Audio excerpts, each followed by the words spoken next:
Good evening, this is the Scene at 10. And first tonight, it is a story that has made each and every one of us wonder, think, and reflect. How would you deal with your young, sick baby being taken away because you allegedly beat him? That's the parents' nightmare the Bryant Bruces have been living with for the better part of 2 years now. But as Sarah Schulte tells us, the Clarksville couple can now rest easy knowing they have their baby boy back. Sarah Schulte has the story. Sarah?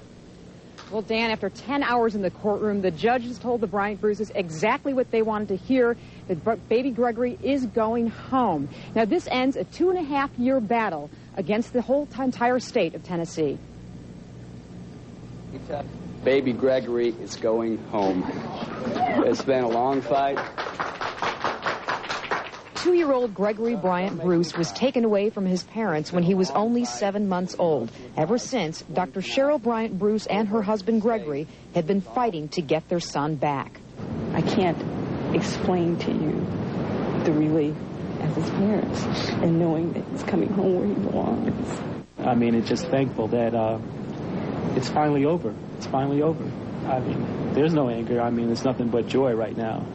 The Bruce's nightmare began back in December of 1993. That's when they took Gregory to Vanderbilt Hospital after he started bleeding in the eyes.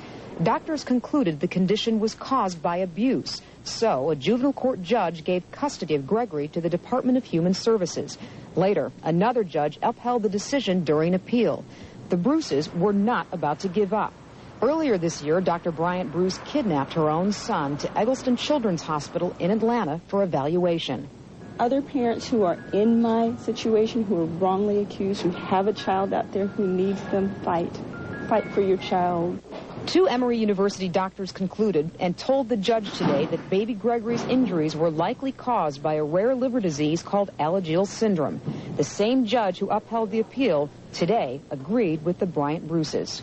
And I think there's a country that needs to be educated about a disease.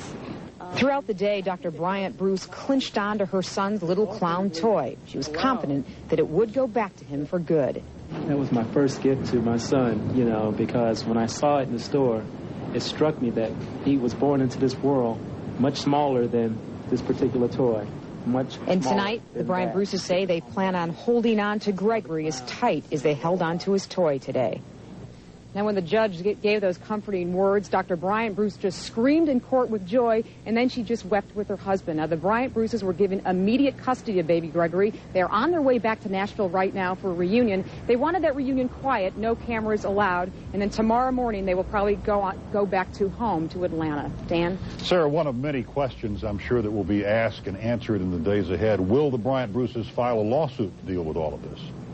Tonight, they were not going to address that question. Of course, they didn't say they were going to rule it out. They just, most importantly in their minds, was getting baby Gregory back right away. After all, you have to remember that baby Gregory is very sick, and he actually is not expected to live that long. So this reunion means, obviously, a whole lot to them. I'm sure it does. Thank you, Sarah Schulte.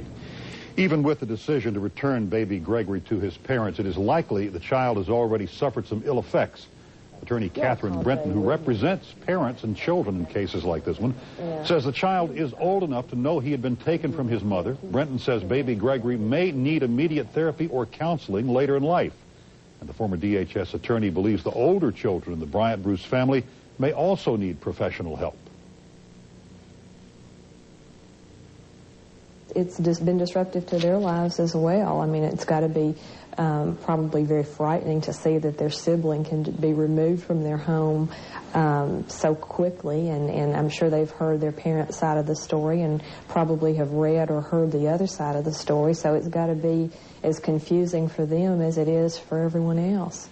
Brenton says it is devastating to have a child removed from the home by a state agency, so she suggests counseling for the entire family. And even though baby Gregory will be home, Brenton says it will take time for him to bond again.